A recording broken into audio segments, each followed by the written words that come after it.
CPIM ও কংগ্রেসের পর এবার বিজেপিকে শূন্য করার ডাক দিলেন ব্যারাকপুরের শোভনদেব চ্যাটার্জি। রাজ্য বিধানসভায় এই মুহূর্তে বিরোধী দল হিসেবে রয়েছে বিজেপি ও আইএসএফ। একটিও আসন বিধানসভা নির্বাচনে পায়নি সিপিআইএম এবং কংগ্রেস। এবার রাজ্যের বিরোধী দল বিজেপিকে 2026-এ শূন্য করে দেবার ডাক দিলেন রাজ্যের কৃষি ও পরিষদীয় মন্ত্রী শোভনদেব চট্টোপাধ্যায়।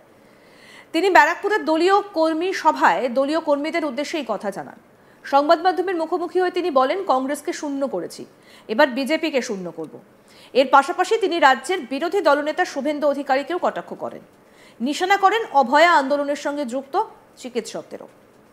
আসুন আপনাদের শোনাই কি বলছেন মন্ত্রী শোভনদেব চ্যাটার্জি, শুনুন। আর আমি এখানে বললাম বিজেপিকে শূন্য করে দেবো, কংগ্রেসে করে দিয়েছি, সিপিএমকে করে দিয়েছি, এবার বিজেপিকে শূন্য করার টার্গেট আমাদের। আজকে শুভেন্দু অধিকারী এতে সভা করে বলছে যে বাংলার পুলিশকে এসে অপমান করছে, অথচ মেঘালয়ে বেড়াতে গিয়ে বাংলার এক গৃহবধূকে এখনো খুঁজে পাওয়া যাচ্ছে না। কি বলছে? আমি শুরু হয় যারা সব থেকে বেশি অন্যায় কাজ করে তারা সবচেয়ে বেশি অন্যায় করতে পারে। আজকে মধ্যপ্রদেশে কি হচ্ছে, সরকারি মানে কিভাবে দুর্নীতি চলছে সরকারের মধ্যে দাঁড়িয়ে, উত্তরপ্রদেশে কি ধরনের অত্যাচার চলছে মানুষের উপরে, ওদের মুখে আপনি আচরণী ধর্ম পড়ানো শিখাও। ওদের রাজ্যগুলোতে চলছে মানে ব্যাপক অত্যাচার, বিশেষ করে যারা নিম্নবর্ণের মানুষ তাদের উপর ব্যাপক অত্যাচার চলছে, উলঙ্গ করে মানুষ হচ্ছে মণিপুরে, এসব নিয়ে তারা বলছেন না, এখানে এসে বড় বড় কথা বলছেন।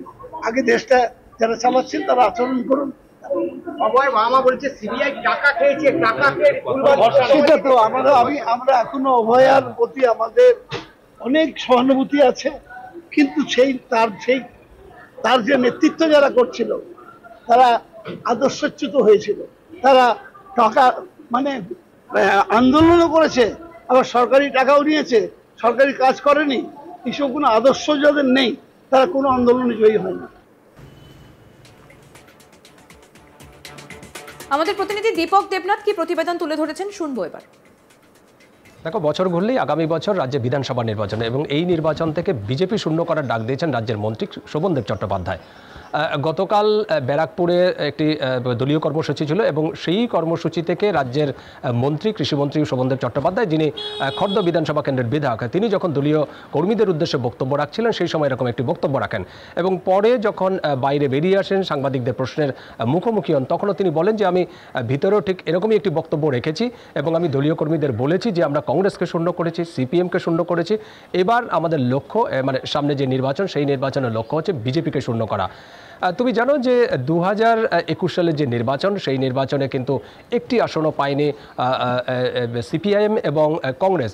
পরবর্তীতে 2023 সালে যখন বিধানসভার একটি উপনির্বাচন হয় সাগরদিঘি কেন্দ্রে, সেই কেন্দ্র থেকে কিন্তু কংগ্রেসের বাইরন বিশ্বাস জেতেন, যদিও 3 মাসের মাথায় তিনি সেই কংগ্রেস থেকে আবার তৃণমূল কংগ্রেসে যোগদান করেন।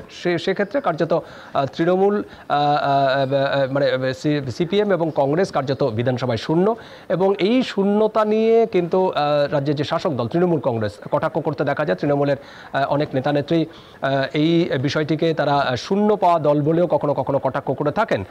এরকম একটি পরিপ্রেক্ষিতে রাজ্যের যে মন্ত্রী শোভনদেব চট্টোপাধ্যায় বর্ষিয়ান নেতা, তার এরকম একটি মন্তব্য। তিনি বলেছেন যে আগামী নির্বাচনে দলীয় কর্মীদের এখন থেকেই ময়দানে নেমে পড়তে হবে এবং বাড়ি বাড়িতে যেতে হবে, মানুষকে বোঝাতে হবে যে রাজ্য সরকারের যে সমস্ত উন্নয়নমুখী প্রকল্প আছে সেই প্রকল্পের যে সুবিধা, সেই বাস্তবতা, সেগুলোকে মানুষের কাছে তুলে ধরতে হবে এবং বিরোধীরা যে অপপ্রচার চালিয়ে যাচ্ছে এবং বিরোধীদের যে কর্মকাণ্ড সেগুলো মানুষের সাথে তুলে ধরতে হবে।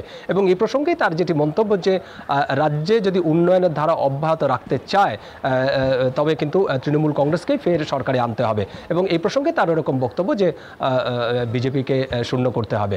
এবং এরকম একটি মন্তব্যর পাশাপাশি আমরা দেখেছিলাম যে গত কয়েকদিন আগে যখন পানিহাটিতে একটি অনুষ্ঠানে রাজ্যের যে সাংসদ দমদমের কেন্দ্রের সাংসদ তৃণমূল সাংসদ সৌগত রায়, তিনি একটি অনুষ্ঠানে গিয়েছিলেন এবং তাকেও যখন প্রশ্ন করা হয়েছিল যে আগামী নির্বাচনে তৃণমূলের কি অবস্থান হতে চলেছে বা তৃণমূলের কি ফলাফল হতে পারে, তিনি বলেছেন বলেছেন যে আমরাই নিশ্চিত যে আমরাই আবার ফের ক্ষমতায় আসছি এবং 200-র বেশি আসনে তিনি তৃণমূল কংগ্রেস জয় পাবে।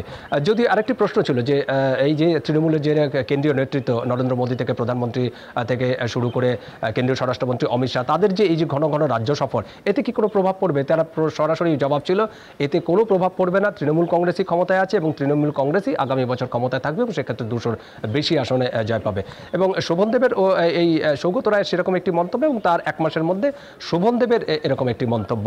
এবং গতকাল শোভনদেব চট্টোপাধ্যায় বিজেপিকে নিশানা করেছেন, বিজেপিকে নিশানা করে তার যেটি মন্তব্য যে দল অন্যায় কাজ করে সেই দল অন্যায় বেশি কথা বলে, বেশি অন্যায় কথা বলে। তার যেটি মন্তব্য সেটি হচ্ছে যে উত্তরপ্রদেশ বা মধ্যপ্রদেশ এরকম যে বিজেপি শাসিত রাজ্যগুলো আছে সেখানে মহিলাদের উপর অত্যাচার, নির্যাতন, দলিত শ্রেণী বা পিছিয়ে পড়া যে সমস্ত শ্রেণী আছে তাদের উপর অত্যাচার, দুর্নীতি, ভুরি ভুরি দুর্নীতি। এবং মণিপুরের ঘটনা বলেছেন যে মণিপুরে সেখানে মহিলাদের বিবস্ত্র করে ঘোরানো হচ্ছে। এইরকম ঘটনার পরেও বিজেপি সেই সমস্ত বিষয়গুলি উচ্চারণ না করে অবিজেপি শাসিত যে সমস্ত রাজ্যগুলি আছে সেখানকার বিষয় নিয়ে বেশি মাথা গলায় এবং এটি তাদের না করাই ভালো। এবং এরকম একটি মন্তব্য করেছেন। পাশাপাশি তুমি জানো যে আবার অভয়ারা যেই আন্দোলন, মানে এই যে রাজ্যের আরজিকর মেডিকেল কলেজে যে ডাক্তারি ছাত্রীর অস্বাভাবিক মৃত্যু হয়েছিল তারপরে যেই একটা আন্দোলন ছড়িয়েছিল এবং সম্প্রতি অভয়া মঞ্চের থেকে আবার একটা ঘোষণা দেওয়া হয়েছে যে 1 বছর হতে চললো কিন্তু এখনো পর্যন্ত কোনো সুবিচার পাওয়া যায়নি এবং নতুন করে একটা বৃহত্তর আন্দোলন ডাক দেওয়া হয়েছে। এই নিয়ে যখন শোভনদেব চট্টোপাধ্যায়কে প্রশ্ন করা হয় তিনি বলেন যে যারা অভয়ার এই যে ঘটনা, অভয়ার পাশে, অভয়ার পরিবারের পাশে তারা আছে, এই ঘটনা তারা নিন্দা জানিয়েছে, কিন্তু যারা আন্দোলন করছে বা আন্দোলনের নেতৃত্ব যারা দিচ্ছে তারা কিন্তু আদর্শচ্যুত হচ্ছে। কারণ রাজ্য সরকারের তারা পয়সা নিচ্ছে, রাজ্য সরকারের টাকা থেকে নাড়া নিচ্ছে, অথচ আন্দোলন করছে, রাজ্য সরকারের বিরুদ্ধে আন্দোলন করছে। এইটা হয় না এবং আদর্শচ্যুত হলে কোনো আন্দোলনই সফল হয় না, এরকম একটি মন্তব্য করেছেন শোভনদেব চট্টোপাধ্যায়। তবে শোভনদেব চট্টোপাধ্যায়ের এই যে সামরিক যে মন্তব্য, সেই মন্তব্য নিয়ে কিন্তু একটা রাজনৈতিক মহলে একটা চাঞ্চল্য তৈরি হয়েছে। সিপিআইএম এবং কংগ্রেসের পর এবার বিজেপিকে শূন্য করার ডাক দিলেন ব্যারাকপুরের শোভনদেব চ্যাটার্জি। রাজ্য বিধানসভায় এই মুহূর্তে বিরোধী দল হিসেবে রয়েছে বিজেপি এবং আইএসএফ। একটিও আসন বিধানসভা নির্বাচনে পায়নি সিপিআইএম এবং কংগ্রেস। এবার রাজ্যের বিরোধী দল বিজেপিকে 2026-এ শূন্য করে দেবার ডাক দিলেন রাজ্যের কৃষি এবং পরিষদীয় মন্ত্রী শোভনদেব চট্টোপাধ্যায়। তিনি ব্যারাকপুরের দলীয় কর্মী সভায় দলীয় কর্মীদের উদ্দেশ্যে এই কথাই জানান। সংবাদ মাধ্যমের মুখোমুখি হয়ে তিনি বলেন, কংগ্রেসকে শূন্য করেছি, এবার বিজেপিকে শূন্য করব। এর পাশাপাশি তিনি রাজ্যের বিরোধী দলনেতা শুভেন্দু অধিকারীকেও কটাক্ষ করেন। কি বলেছেন শোভনদেব চ্যাটার্জি শুনবো। আর আমি এখানে বললাম বিজেপিকে শূন্য করে দেবো, কংগ্রেসে করে দিয়েছি, সিপিএমকে করে দিয়েছি, এবার বিজেপিকে শূন্য করার টার্গেট আমাদের।